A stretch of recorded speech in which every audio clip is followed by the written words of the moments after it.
Class 9-এর জন্য আজকে আমি তোমাদের পড়াচ্ছি মোলের ধারণা। প্রথমেই জানতে হবে যে মোল ব্যাপারটা কি। আচ্ছা দেখো, মোল মানে হচ্ছে পদার্থের পরিমাণের একক। পদার্থের পরিমাণের একক, এটা একটা এসআই একক। ঠিক আছে, তো এই পদার্থের পরিমাণের একক এবং এসআই একক। তো এখন পদার্থের পরিমাণকে তো আমরা ভর দিয়েও প্রকাশ করতে পারি, ভর, যার একক হয় হচ্ছে গ্রাম, কেজি ইত্যাদি একক হয়। তো আমরা তাহলে এই গ্রাম, কেজি এসব একক থাকা সত্ত্বেও আমরা মোল ব্যাপারটাকে তাহলে আনলাম কেন? অনেক সময়ই পদার্থের পরিমাণকে সংখ্যা দিয়ে প্রকাশ করা দরকার হয়ে পড়ে। সংখ্যা দিয়ে, যেমন হচ্ছে তুমি যদি বাজারে গিয়ে কিছু পরিমাণ চাল কেনো, তাহলে চালের পরিমাণকে কিলোগ্রাম বা গ্রাম এই সব একক দিয়ে প্রকাশ করা উচিত হবে। আবার তুমি যদি কিছু পরিমাণ বই কেনো কোনো একটা দোকানে গিয়ে, তাহলে কিন্তু বইয়ের সংখ্যাকে প্রকাশ করা হবে। তার মানে কখনো কখনো পদার্থের পরিমাণকে আমরা সংখ্যা দিয়ে প্রকাশ করা উচিত বলে মনে করি। যেখানে যেখানে সংখ্যা দিয়ে পদার্থের পরিমাণকে বোঝানো হয় সেখানেই মোল ব্যাপারটা আসে। ঠিক আছে, তো কীরকম? 6.022 ইন্টু 10⁻23 এইটাকে আমরা বলি হচ্ছে অ্যাভোগাড্রো সংখ্যা। অ্যাভোগাড্রো সংখ্যা, এই অ্যাভোগাড্রো সংখ্যাটা কিন্তু একটা বিশাল সংখ্যা। এটা বিজ্ঞানী মিলিকান প্রথম পরীক্ষামূলকভাবে নির্ণয় করে। প্রথম বিজ্ঞানী মিলিকান এটাকে পরীক্ষামূলকভাবে নির্ণয় করেন। অ্যাভোগাড্রো নাম অনুযায়ী এটাকে অ্যাভোগাড্রো সংখ্যা বলা হয়। মোটামুটি 6-এর পর যদি আমরা 23টা শূন্য বসাই, তাহলে যে বিশাল সংখ্যাটা হয় সেটাই এই সংখ্যা দিয়ে প্রকাশ করা হচ্ছে। তো এখন এই সংখ্যাটার তাৎপর্য কি? যে পরিমাণ পদার্থের মধ্যে এতগুলো গঠনকারী কণা আছে তাকে সেই পদার্থের এক মোল বলে। তার মানে এক মোল পদার্থ বলতে আমরা বুঝি সেই পরিমাণ পদার্থ যেখানে এই 6.022 ইন্টু 10⁻23 সংখ্যক উপাদান কণা আছে। ঠিক আছে, সেই পরিমাণ উপাদান কণা আছে। তো এখানে এই এতগুলো কণা থাকতে হবে, তবে সেটাকে আমরা এক মোল পদার্থ বলবো আর কি। ঠিক আছে, যেমন আমি কতগুলো উদাহরণ দিই। ধরা যাক, প্রথম উদাহরণটা হচ্ছে একটা মৌলের উদাহরণ। মৌলিক পদার্থ। যেমন আমি মৌলিক পদার্থের মধ্যে গ্যাসীয় পদার্থ অক্সিজেন ধরলাম। অক্সিজেনকে আমরা O2 এইভাবে লিখি, হাইড্রোজেনকে আমরা H2 লিখি, নাইট্রোজেনকে আমরা N2 লিখি। এখন তোমরা সবাই জানো যে O2 দ্বারা অক্সিজেনের আণবিক সংকেতকে বোঝানো হয়, H2 মানে হাইড্রোজেনের আণবিক সংকেত, N2 হচ্ছে নাইট্রোজেনের আণবিক সংকেত। তার মানে এদের সংকেত, অণুর সংকেত দিয়ে এই মৌলগুলোকে প্রকাশ করা হয়। ঠিক আছে, তো এবার আমি এক মোল অক্সিজেন বলতে কি বুঝবো? এক মোল অক্সিজেন গ্যাস বলতে বুঝবো সেই পরিমাণ অক্সিজেন গ্যাস যার মধ্যে এতগুলো 6.022 10⁻23 সংখ্যক O2 অণু আছে। এতগুলি O2 অণু আছে যার মধ্যে, সেটাকে আমরা বুঝবো। এক মোল অক্সিজেন গ্যাস মানে 6.022 ইন্টু 10⁻23 সংখ্যক অক্সিজেন অণু আছে। যতটা অক্সিজেন গ্যাসের মধ্যে সেই পরিমাণ অক্সিজেন গ্যাস। আবার এক মোল হাইড্রোজেন বলতে আমরা কি বুঝবো? এক মোল হাইড্রোজেন গ্যাস, তার মানে হচ্ছে সেই পরিমাণ হাইড্রোজেন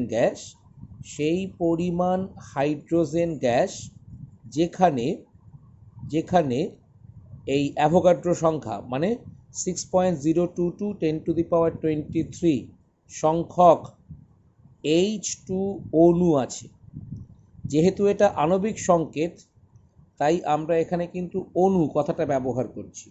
ঠিক আছে, তাহলে 1 মোল অক্সিজেন গ্যাস মানে যা সেই পরিমাণ অক্সিজেন যার মধ্যে অ্যাভোগাড্রো সংখ্যক অক্সিজেন অণু আছে, আর 1 মোল হাইড্রোজেন মানে সেই পরিমাণ হাইড্রোজেন গ্যাস যেখানে নাকি অ্যাভোগাড্রো সংখ্যক হাইড্রোজেন অণু আছে।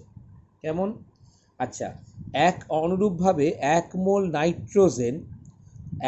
নাইট্রোজেন গ্যাস বলতে আমরা কি বুঝবো? 1 মোল নাইট্রোজেন গ্যাস বলতে আমরা বুঝবো সেই পরিমাণ নাইট্রোজেন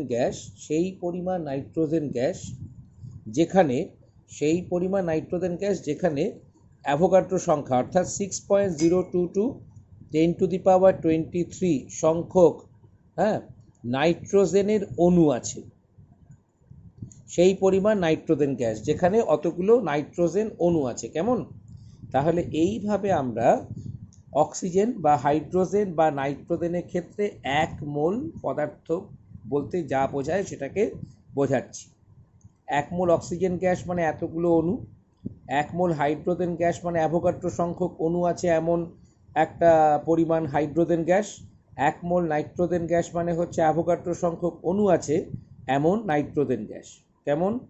তাহলে এটা হলো মৌলিক পদার্থ যাদেরকে আণবিক সংকেতের আকারে প্রকাশ করা যায়। আবার এমন কিছু কিছু মৌলিক পদার্থ আছে যেমন Fe আয়রন, বা হিলিয়াম He, এদেরকে পারমাণবিক চিহ্নের দ্বারাই প্রকাশ করা হয়। এদের আণবিক সংকেত দ্বারা এদেরকে প্রকাশ করা হয় না। Fe এই যে কোনো ধাতু যেমন জিঙ্ককেও আমরা সমীকরণ লেখার সময় Zn হিসেবেই লিখি। আয়রনকে আমরা Fe লিখি, মানে লোহা। আবার নিষ্ক্রিয় গ্যাস যেগুলো তারাও হচ্ছে এক পারমাণবিক, তার মানে তাদেরকেও আমরা কিন্তু He এভাবেই লিখি। হিলিয়াম, নিয়ন এদের পারমাণবিক চিহ্ন। ঠিক আছে, তাহলে এদের ক্ষেত্রে আমরা 1 মোল পরিমাণ পদার্থ বলতে কি বুঝবো? এদের ক্ষেত্রে 1 মোল বলতে বুঝবো 6.022 × 10⁻23 সংখ্যক পরমাণু যতটা পদার্থের মধ্যে আছে তার পরিমাণ। মানে সেই পরিমাণ পদার্থ যার মধ্যে অ্যাভোগাড্রো সংখ্যক অর্থাৎ 6.022 × 10⁻23 সংখ্যক পরমাণু আছে, এরকম পরিমাণ পদার্থকে আমরা বুঝাবো। ঠিক আছে, তার মানে 1 মোল Fe বলতে বোঝাবে 6.022 × 10⁻23 সংখ্যক পরমাণু যতটা Fe-তে আছে সেই পরিমাণ Fe। বোঝা গেল? আচ্ছা, এটা কিন্তু পরমাণুটাকে বোঝাচ্ছে না, ওই সংখ্যক পরমাণু যতটা পদার্থের মধ্যে আছে তার পরিমাণকে বোঝাচ্ছে। এটা পদার্থের পরিমাণের একক, এটা খেয়াল রাখবে, পদার্থের পরিমাণের একক। ঠিক আছে, তার মানে 1 মোল বলতে কি বোঝো এটা তোমায় কিন্তু বলতে হবে 6.022 × 10⁻23 সংখ্যক গঠনকারী কণা, কখনো পরমাণু কখনো অণু, যত পরিমাণ পদার্থের মধ্যে আছে তাকে আমরা বলি হচ্ছে 1 মোল পরিমাণ পদার্থ। এইবার আমরা আরও কিছু এক্সাম্পলে যেতে পারি। যেমন ধরা যাক যদি কেউ বলে যে 1 মোল পরিমাণ আয়ন, ধরা যাক কেউ বলল যে 1 মোল H+ আয়ন, তার মানে আমরা বুঝবো হচ্ছে সেই পরিমাণ H+ যেখানে ওই অ্যাভোগাড্রো সংখ্যা 6.022 10⁻23 সংখ্যক H+ আছে। ঠিক আছে, মানে এখানেও কিন্তু সেই পরিমাণ H+ কি বোঝানো হচ্ছে যার মধ্যে অ্যাভোগাড্রো সংখ্যক কণা আছে। এমনকি আমি যদি বলি যে 1 মোল বই, তাহলে আমরা বুঝবো 6.022 10⁻23 সংখ্যক বই। ঠিক আছে, তার মানে পরিমাণকে যদি সংখ্যা দিয়ে প্রকাশ করা হয় তাহলেই সেখানে মোলের কথাটা আসে। আচ্ছা, আমরা যৌগিক পদার্থের ক্ষেত্রে এবার যাই। যৌগের ক্ষেত্রে আমরা সবসময় তাকে সংকেত দ্বারা প্রকাশ করি। তাকে আমরা সংকেত দ্বারা প্রকাশ করা হয়, তাই তো? সংকেত দ্বারা প্রকাশ করা হয়, যেমন জল H2O। এবার H2O এই সংকেত দিয়ে আমরা জলকে প্রকাশ করছি। তাহলে 1 মোল জল বলতে আমরা কি বুঝি?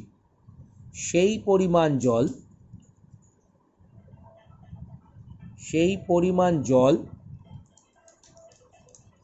সেই পরিমাণ জল যেখানে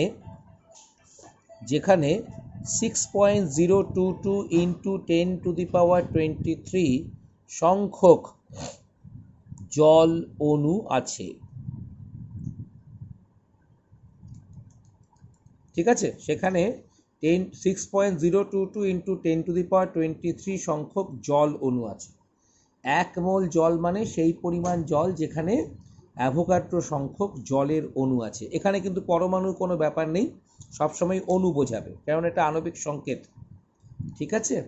আচ্ছা, আমরা যদি বলি CO2, কার্বন ডাই অক্সাইডের সংকেত CO2, এবার 1 মোল CO2 মানে কি? 1 মোল CO2 মানে হচ্ছে সেই পরিমাণ CO2, সেই পরিমাণ CO2 যেখানে 6.022 10⁻23 সংখ্যক CO2 অণু আছে। তার মানে হলো একটা যৌগের ক্ষেত্রে সবসময় 1 মোল বলতে বোঝানো হবে যে পরিমাণ পদার্থের মধ্যে, মানে ওই যৌগের মধ্যে অ্যাভোগাড্রো সংখ্যক অণু আছে। কেমন? তাহলে এই হলো মোটামুটি মৌল এবং যৌগের ক্ষেত্রে বা অন্যান্য পদার্থের ক্ষেত্রে মোলের ধারণার ব্যাখ্যা। ঠিক আছে, মোলের ধারণা মানে এটা। এবার মোল ধারণার আরও কয়েকটা দিক আছে, মোল ধারণার আরও কয়েকটা দিক আছে। কোনো একটা পদার্থ, হ্যাঁ, কোনো একটা পদার্থ তার যদি আণবিক ভর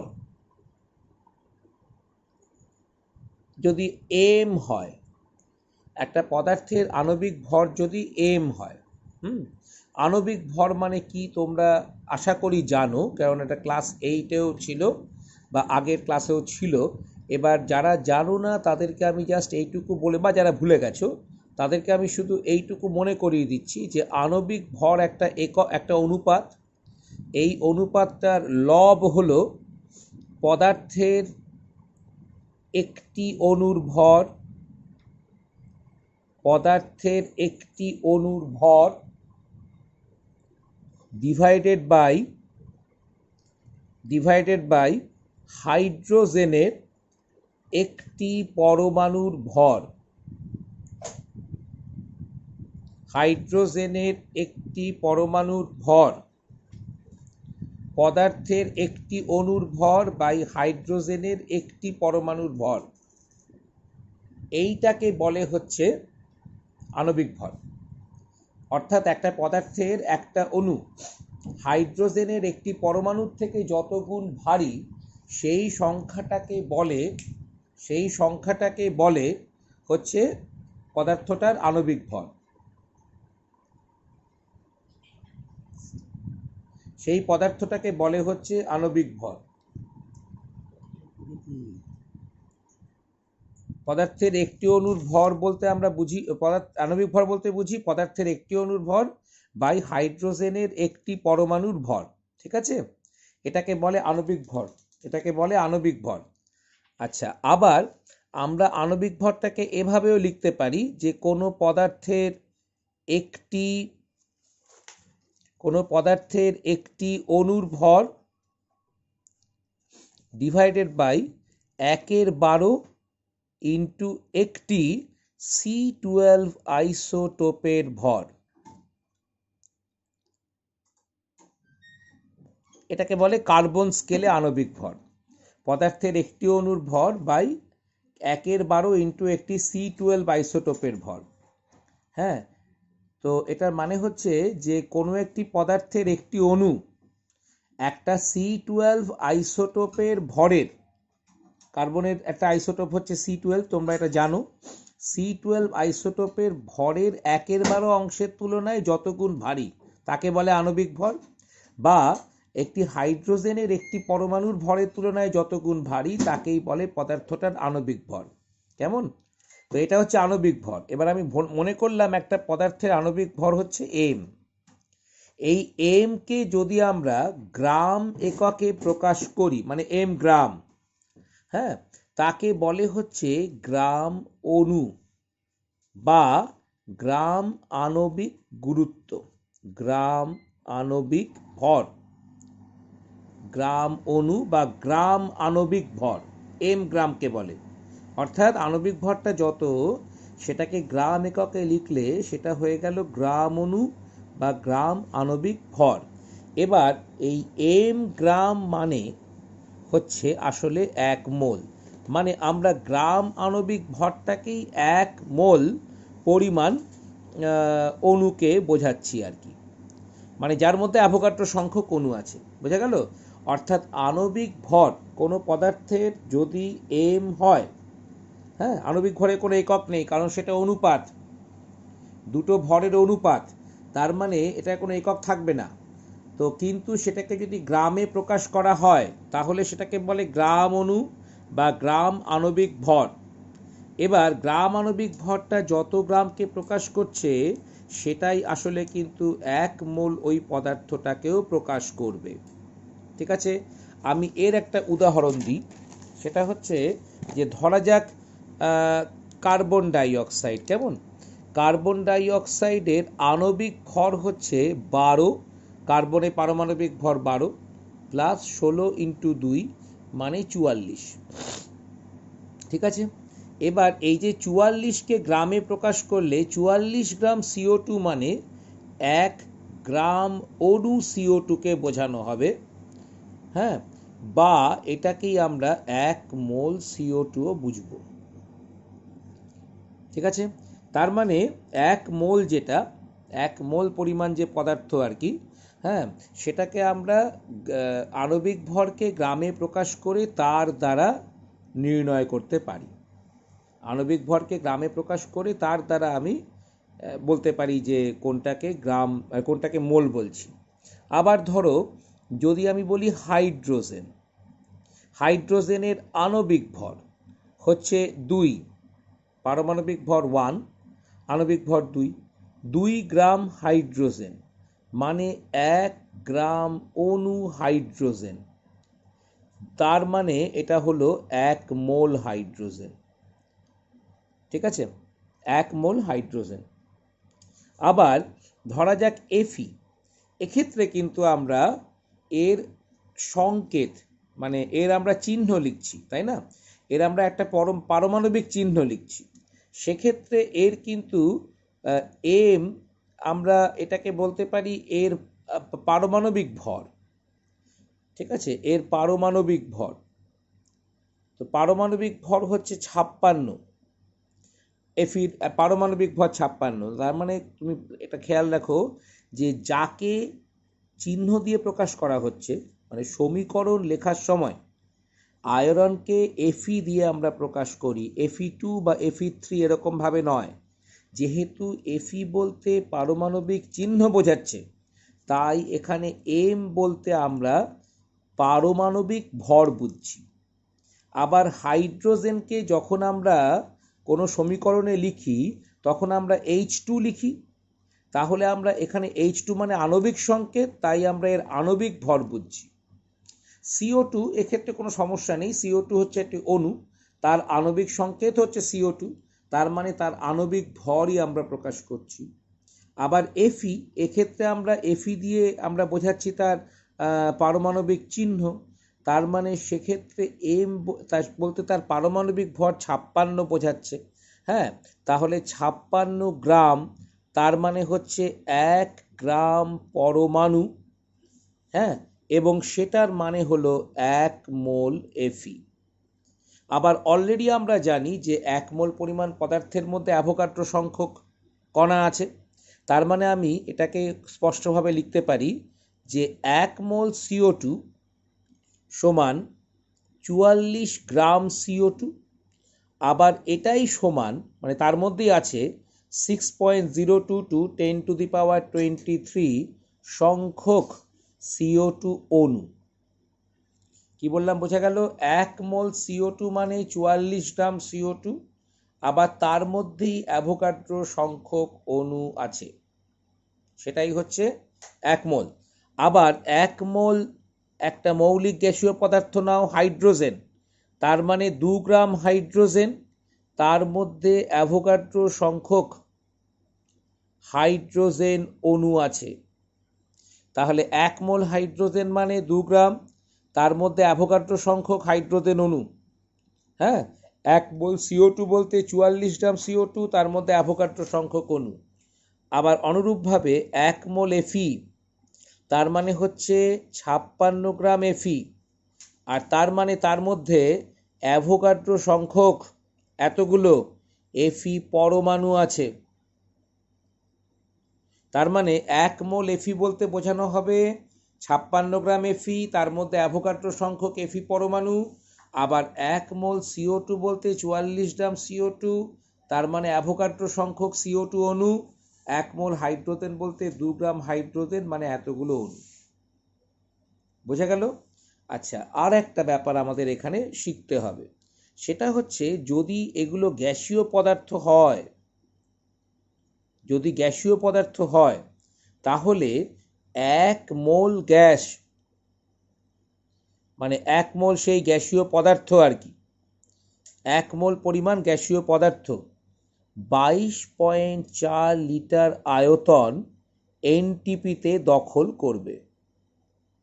এনটিপিতে 22.4 লিটার আয়তন দখল করবে। 1 মোল গ্যাসীয় পদার্থ এনটিপিতে 22.4 লিটার আয়তন দখল করবে। এনটিপি বস্তুটা হলো normal temperature and pressure. Normal temperature and pressure অর্থাৎ স্বাভাবিক তাপমাত্রা চাপ কত, সেটা 0 ডিগ্রি সেন্টিগ্রেড এবং 1 বায়ুমণ্ডলীয় চাপ বা 1 ATM চাপ। 0 ডিগ্রি সেন্টিগ্রেড উষ্ণতা আর 1 ATM চাপ, এই অবস্থায় 1 মোল গ্যাসীয় পদার্থ 22.4 লিটার আয়তন দখল করবে। ঠিক আছে? 1 মোল গ্যাসীয় পদার্থ 22.4 লিটার দখল করবে। তো এটাই হচ্ছে মোল কনসেপ্টের সারসংক্ষেপ। তার মানে আমরা লিখতে পারি যেটা, সেটা হচ্ছে যে তাহলে 1 মোল CO2 এর মধ্যে আছে অ্যাভোগাড্রো সংখ্যক এতগুলো CO2 অণু, এবং তার মধ্যে তার ওজন 44 গ্রাম এবং তার আয়তন 22.4 লিটার এনটিপিতে।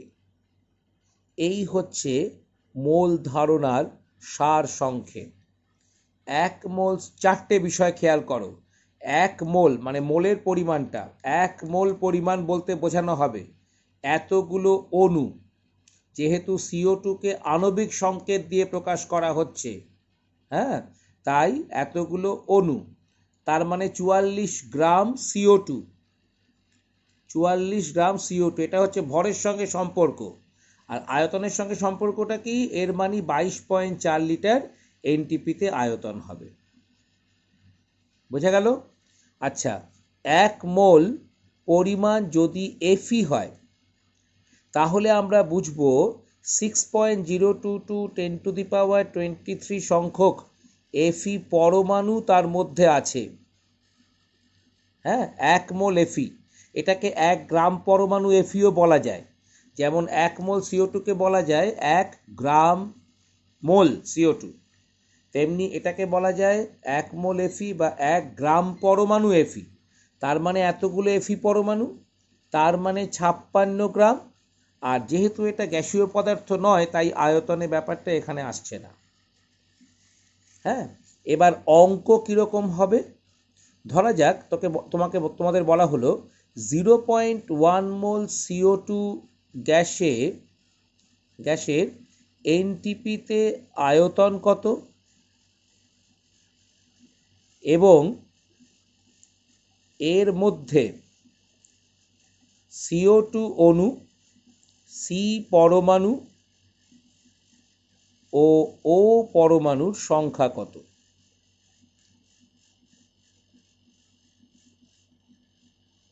ঠিক আছে, 0.1 মোল CO2 গ্যাসের এনটিপিতে আয়তন কত এবং এর মধ্যে CO2 অণু, সি পরমাণু আর ও পরমাণুর সংখ্যা কত? হয়েছে। আচ্ছা, আমরা শুরু করব কোত্থেকে? 1 মোল CO2 মানে আমরা কি জানি? 44 গ্রাম CO2। ঠিক আছে, তা আর এটা মানে আমরা কি জানি? 22.4 লিটার এনটিপিতে এর আয়তন। 1 মোল CO2 মানেই 44 গ্রাম CO2, আণবিক ভর 44, আর তার মানে 22.4 লিটার এনটিপিতে, একটু আগেই বলেছি। তাহলে এবার ঐকিক নিয়ম, 0.1 মোল CO2 মানে, যদিও এটা চাইনি কিন্তু আমি ভরটা বার করে দেখিয়ে দিচ্ছি, তাহলে এটা ইন্টু 0.1 বাই 1 মোল মানে 44, আর 0.1 মোল মানে কত হবে? 44 ইন্টু 0.1, 44 ইন্টু 0.1 গ্রাম CO2, 44 ইন্টু 0.1 গ্রাম CO2, তার মানে 4.4 গ্রাম CO2।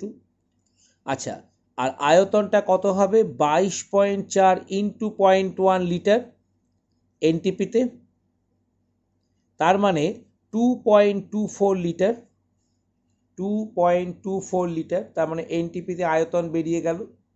একদম সহজ ঐকিক নিয়ম। এবার কটা অণু আছে, কটা পরমাণু আছে? আচ্ছা, 1 মোল CO2তে অণুর সংখ্যা হচ্ছে 6.022 10⁻23, এতগুলো অণু আছে। 1 মোল CO2তে 6.022 ইন্টু 10⁻23 সংখ্যক অণু আছে। তাহলে 0.1 মোল বলা হয়েছে এখানে, তাতে আছে 6.022 ইন্টু 10⁻23 ইন্টু 0.1, এতগুলি অণু, তার মানে 6.022 ইন্টু 10⁻22 সংখ্যক অণু। ঠিক আছে, আগে অণুটা বার করতে হবে তোমাকে। এবার একটা অণুতে কটা কার্বন পরমাণু? CO2 একটা, তাই তো? একটা অণুতে একটা পরমাণু, একটা সি পরমাণু আর দুটো ও পরমাণু। তাহলে এই যে এতগুলো অণু হলো, তার মধ্যে কটা সি পরমাণু হবে? এতগুলোই, কারণ একটা অণুতে তো একটা পরমাণু, তাহলে এর মধ্যে এতগুলো সি পরমাণু আছে, তাই তো? 6.022 10⁻22 সংখ্যক সি পরমাণু আছে, আর একটা অণুতে দুটো ও পরমাণু, তাহলে এটা 2 ইন্টু 6.022 ইন্টু 10⁻22, এতগুলো ও পরমাণু আছে। 2 দিয়ে গুণ করে যা হবে ততগুলো ও পরমাণু আছে। ঠিক আছে, তাহলে এই পর্যন্তই আমরা আজকে থাকলাম। অ্যাসাইনমেন্ট আমি এরপরে দিয়ে দিচ্ছি।